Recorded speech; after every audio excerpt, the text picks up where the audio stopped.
अमरावतीच्या नवजात शिशुकक्षात अग्नितांडव, 3 बालकांचा होरपळून दुर्दैवी मृत्यू।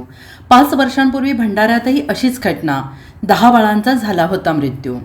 अमरावती जिल्हा स्त्री रुग्णालयात नवजात शिशु कक्षाला लागलेल्या आगीत 3 नवजात बालकांचा होरपळून मृत्यू झाल्याची घटना घडली आहे। सोमवारी पहाटे 3:30 वाजता नवजात शिशु कक्षात व्हेंटिलेटरचा स्फोट होऊन ही आग लागली। ही आग वेगाने पसरली। त्यानंतर रुग्णालयातील डॉक्टर्स आणि कर्मचाऱ्यांनी शिशु कक्षात असलेल्या बालकांना बाहेर काढलं आणि ही घटना घडली तेव्हा या कक्षात 9 बालके होती, मात्र 3 बालकांचा दुर्दैवी मृत्यू झालाय। या दुर्दैवी घटनेनं आज अमरावतीसह महाराष्ट्राची सकाळ वेदनादायक ठरली आहे। मात्र अशीच एक घटना भंडारा जिल्हा सामान्य रुग्णालयातील शिशु कक्षात घडली होती। अमरावतीच्या या आगीच्या दुर्घटनेनं 9 जानेवारी 2021 रोजी भंडारा जिल्हा सामान्य रुग्णालय येथील सिक न्यूबॉर्न केअर युनिटमध्ये लागलेल्या आगीची दुःखद घटना ताजी झाली आहे। दरम्यान या घटनेनंतरही प्रशासनाने धडा घेतलेला नाही का, असा सवाल विचारला जातो आहे। भंडारा जिल्हा सामान्य रुग्णालय येथील सिक न्यूबॉर्न केअर युनिटमध्ये शॉर्ट सर्किटमुळे भीषण आग लागली होती। या दुर्घटनेत 10 नवजात बालकांचा दुर्दैवी मृत्यू झाला होता, तर 7 बालकांना सुखरूप वाचवण्यात यश आलं होतं। 9 जानेवारी 2021च्या मध्यरात्री 2 वाजता ही दुर्दैवी घटना घडली होती। प्राथमिक अंदाजानुसार 3 ते 4 बालके भाजल्यामुळे तर 6 ते 7 बालकांचा या धूर आणि ऑक्सिजन पुरवठा खंडित झाल्यामुळे मृत्यू झाला, तर चौकशीमध्ये शॉर्ट सर्किटमुळे आग लागल्याचा प्राथमिक अंदाज वर्तवण्यात आला आहे। अमरावती जिल्हा स्त्री रुग्णालयातील नवजात शिशु कक्षात सोमवारी पहाटे व्हेंटिलेटरचा स्फोट होऊन आग लागली आणि ही आग वेगाने पसरत गेली। आग लागल्याचं लक्षात येताच 2 परिचारकांच्या आग लागल्याचे लक्षात आल्यानंतर 2 परिचारकांच्या प्रसंगवधानामुळे या कक्षात आलेल्या 6 बाळांचा जीव वाचल्याची माहिती आता समोर येते आहे। 2 परिचारकांनी इवल्याशा बाळांसाठी अक्षरशः स्वतःच्या जीवाची पर्वा न करता या बाळांचा जीव वाचवला।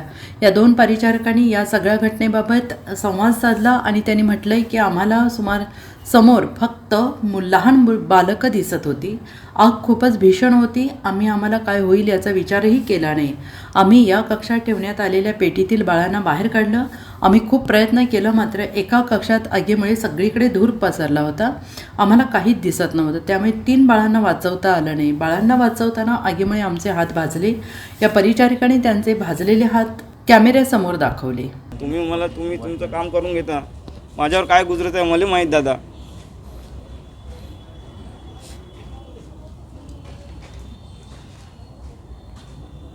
सगळेजण असेच विचारत आहेत। सगळे माझा मुलगा बरोबर मला मी काय सांगू माझ्या वाईफला। आम्ही एवढी मेहनत केली, हर महिन्याने सोनोग्राफी केली, मेहनत करू असं झालं आमच्यासोबत। याईनं असं केलं आमच्यासोबत। काय मागत आहे सर, माझा मुलगा चांगला होता सर। माझी नॉर्मल डिलिव्हरी झाली, खुशी होती माझ्या वाईफला काही त्रास नाही झाला म्हणून। रेफर केला नाही ते, तिथून रेफर केले इथे। मला सकाळी 7 वाजता माहीत पडलं, पण मला डोळ्यासमोर आग लागली म्हणून 3 वाजता मला डोळ्यासमोर आग लागली आहे। मी खाली होतो, त्याचा कल्लाबाजार चालू होता। मी झोपलोच नाही खुशीनं। माझा मुलगा झाला तर मला खुशी होती, खूप खुशी होती का चला बा सकाळी उठून। रात्री झाली होती, ते हकलून देते बाहेर झोपाले 12च्या नंतर। तर रात्री झाली होती, तिला काही खाल्लं नव्हतं डिलिव्हरी झाल्यावर। तिला केळं वगैरे होते, पण केळं वगैरे तिला चालत नाही। मग मी म्हटलं चाय मग सकाळी चायचं दुकान खुलते, मग चला बा चाय घेऊन जातो म्हटलं, असं सांगितलं। अरे माझ्या वाईफला माहीत बी नाही काय ते कशी करून माहीत नाही। आपण कोणत्या गावचे दादा? मी नाचनगावचा आहे, वर्धा जिल्ह्यात, देवळी तालुक्यात। आणि याच्या ताईची डिलिव्हरी कुठे झाली होती? डिलिव्हरी इथे माझ्या सासरवाडी पिंपळकुटेची आहे, त्याचे 3 किलोमीटरवरून अजिनसिंगी आहे, तिथे दवाखाने वगैरे आहे, तिथे डिलिव्हरी केली। तिथे दवाखाने नाही राहत ना पिंपळकुटेला ना, तेच तर गव्हर्नमेंटमध्ये असं म्हणतं आम्ही कुठं जाणार आहे। विचारायला दादा, मी गरीब माणूस आहे, मी पार्सल विकतो। 10 रुपये 5 रुपये पार्सल भेटते मला। आम्ही असं सरकारी दवाखान्यात आशेवर येतो आम्ही, आमच्याकडून प्रायव्हेट होत नाही, तर आम्ही असं होतं आमच्या लेकराबाईचं। आम्ही गरीब आहे ना, हे आमचं हे आहे ना, असं आहे ना। काय त्यांचं आमचं इम्पॉर्टंट नव्हतं ना लेकरू इम्पॉर्टंट नाही ते स्वतःचा जीव इम्पॉर्टंट राहते त्याला दुसऱ्याचं थोडी राहते ते दुसरं म्हणजे कचरा समजते ना ते. जिल्हा स्त्री सामान्य रुग्णालयामध्ये आग लागून जे आहे ते 3 बालकांचा होरपळून मृत्यू झालेला आहे. तुम्ही या ठिकाणी आलेले आहात, पाहणी करताय. काय तुम्हाला प्रथमदर्शनी समोर येत आहे? याच्यामध्ये आज सकाळी 3:15 वाजताचे आसपास आपला जो स्त्री सामान्य रुग्णालय अमरावतीच्या त्याच्यामध्ये जे NICU आहे त्याच्यामध्ये 3 कंपार्टमेंट आहे. त्यापैकी जो एक कंपार्टमेंट होता त्याच्यामध्ये आग लागली. 9 जे मुले होते जे इलाज घेत होते त्यापैकी 3 मुलांची मृत्यू दुर्दैवाने झालेली आहे आणि बाकीचे उरलेले 6 जे मुले आहेत त्यांना इतर शिफ्ट करण्यात आलेलं आहे. प्रायमरी फेसी जो हा आग आहे ते जो व्हेंटिलेटर में आग लागलेली आहे. आता यांच्या पुढे आपण शोध करत आहे. ते 2 वर्ष आधी झालं होतं म्हणून नवीन बिल्डिंग नवीन सगळं महाविकास आघाडीचं सरकार होतं त्यावेळेला मी पालकमंत्री असताना या बिल्डिंगची मंजुरात आहे.